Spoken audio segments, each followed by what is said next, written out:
Bismillahirrahmanirrahim. Assalamualaikum warahmatullahi wabarakatuh. Alhamdulillahilladzi arsala rasulahu bil huda wa dinil haq liyuzhirahu 'alad dini kullihi wa kafa billahi syahida. Asyhadu an la ilaha illallah wahdahu la syarikalah wa asyhadu anna Muhammadan abduhu wa rasuluh. Allahumma salli wa sallim wa barik ala habibina Muhammadin wa ala alihi wa sahbihi wa man tabi'ahum bi ihsanin ila yaumiddin, amma ba'd. Baiklah, alhamdulillah ini yang ketiga ya. Saya ingin berbagi lagi. Semoga ini melengkapi dan semakin memantapkan ya, semakin mantap dalam memilih untuk mengamalkan puasa. Nah, yang menjadi perdebatan kalau sudah puasa Ramadan selesai, kemudian belum diganti atau belum qadha. Kalau kemarin kan bagaimana rukhsah bagi ibu hamil dan menyusui, sekarang misalnya kita Ramadan belum selesai diqadha, kemudian tiba saatnya puasa Syawal dan itu hanya kesempatannya bulan Syawal, 6 hari pada bulan Syawal. Nah, itu sering menjadi pertanyaan juga, dan memang juga banyak yang menyampaikan bahwa kalau puasa Ramadan belum selesai, maka tidak boleh puasa Syawal. Apa benar seperti itu? Nah, itu yang akan kita bahas pada kesempatan kali ini. Muslimin dan muslimat yang dirahmati Allah, alhamdulillah kita sama-sama bersyukur ini sudah keberapa harinya kita berpuasa Ramadan. Salawat dan salam senantiasa kita curahkan kepada junjungan Nabi besar Muhammad Sallallahu Alaihi Wasallam beserta keluarga dan sahabat beliau hingga akhir zaman. Baiklah, untuk masalah tadi membayar puasa belum selesai dan qadha Syawal, puasa Syawal sudah tiba, apakah boleh puasa Syawal padahal qadhanya belum selesai? Tadi seperti saya ungkapkan di awal, maka kita bisa mengambil dalil-dalil yang terdahulu, yaitu tentang bagaimana cara membayar puasa Ramadan, sebagaimana dalam surat Al-Baqarah yang sudah saya sampaikan terdahulu ya. Faman kana minkum maridan aw ala safarin fa'iddatum min ayyamin ukhar ya.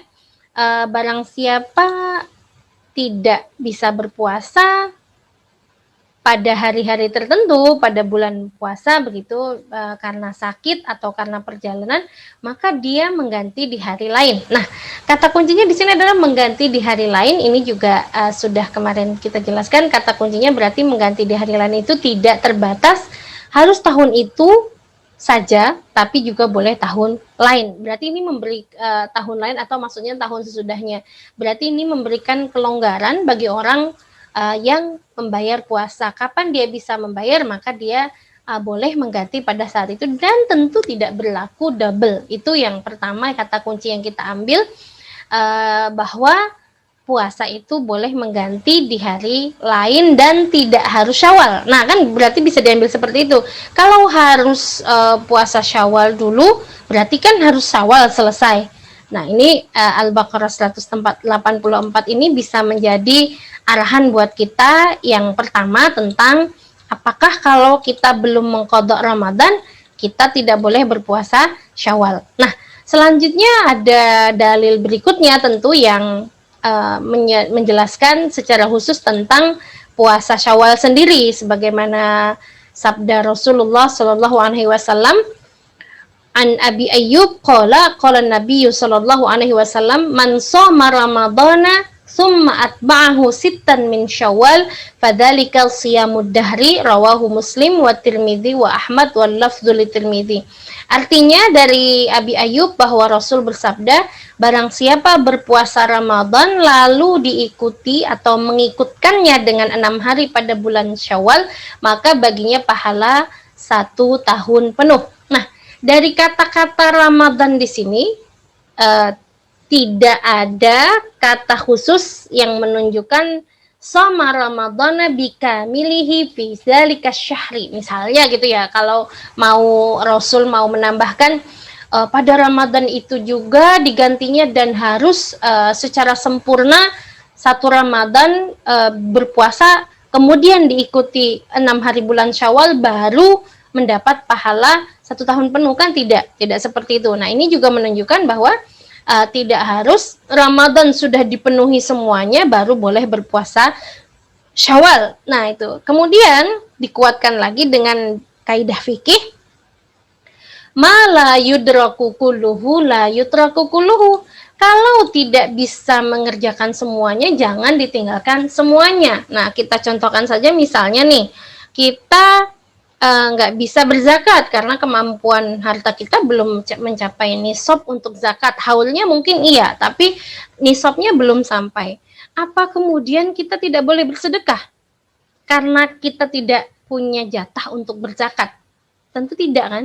Justru kita menutupi dengan memperbanyak sedekah karena kita belum bisa berzakat.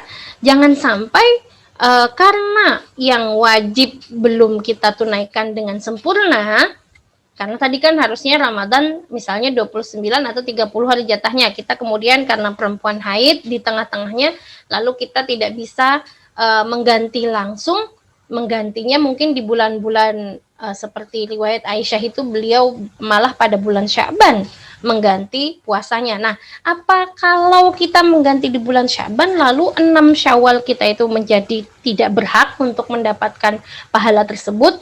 Tentu kalau berdasarkan kaidah ini tidak. Kalau tidak dapat semuanya maka jangan tinggalkan semuanya.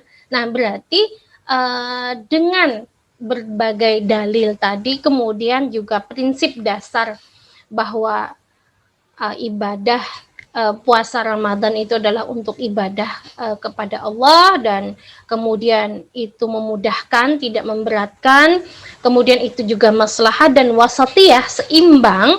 Tentu dapat kita simpulkan kalau kita belum berhasil melengkapi Ramadan tahun ini secara penuh karena mungkin haid, dan terutama haid ya bagi perempuan. Kalau yang bapak-bapak atau laki-laki mungkin sakit atau perjalanan sehingga harus berbuka, tidak harus dia mengganti selesai dulu puasanya yang belum lengkap baru boleh berpuasa Syawal. Karena kalau itu terjadi berarti memberatkan. Bayangkan perempuan misalnya yang biasa ya, antara 8 sampai 10 hari atau 1 minggu dia haid. Lalu setelah Ramadan ada hari raya, dia harus berhenti dahulu karena nggak mungkin dia segera berpuasa.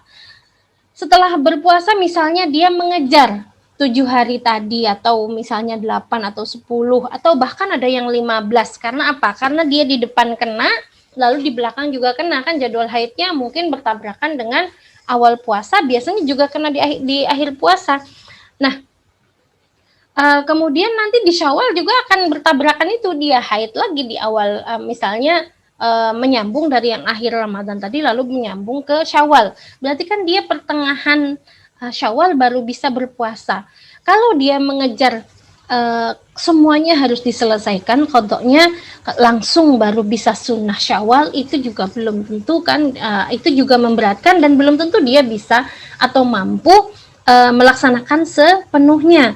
Karena waktunya juga terbatas dan dia kemungkinan akan haid lagi di akhir bulan Syawal karena tadi di awal bulan haid misalnya, atau mungkin dia di tengah bulannya justru haid. Ada bahkan hal-hal lain yang membuat tidak sempat bagi perempuan, terutama ya, kalau laki-laki mungkin agak lebih mudah untuk lebih dulu menyelesaikan qadanya baru boleh berpuasa Syawal. Nah, ini kan tentu memberatkan dan tidak sesuai dengan nilai dasar yang kita sama-sama pahami di pertemuan pertama. Jadi silahkan untuk tidak ragu lagi, karena Syawal itu hanya beberapa waktu dan 1 bulan saja. Tentu kita usahakan mengejar Syawal untuk kita laksanakan, sedangkan mengqadha Ramadan bisa kita lakukan di waktu yang lebih panjang. Demikian, semoga bermanfaat. Mohon maaf atas segala kekurangan. Usikum wa nafsi bittaqullah fastabiqul khairat. Nun wal qalami wa ma yasturun. Wassalamualaikum warahmatullahi wabarakatuh.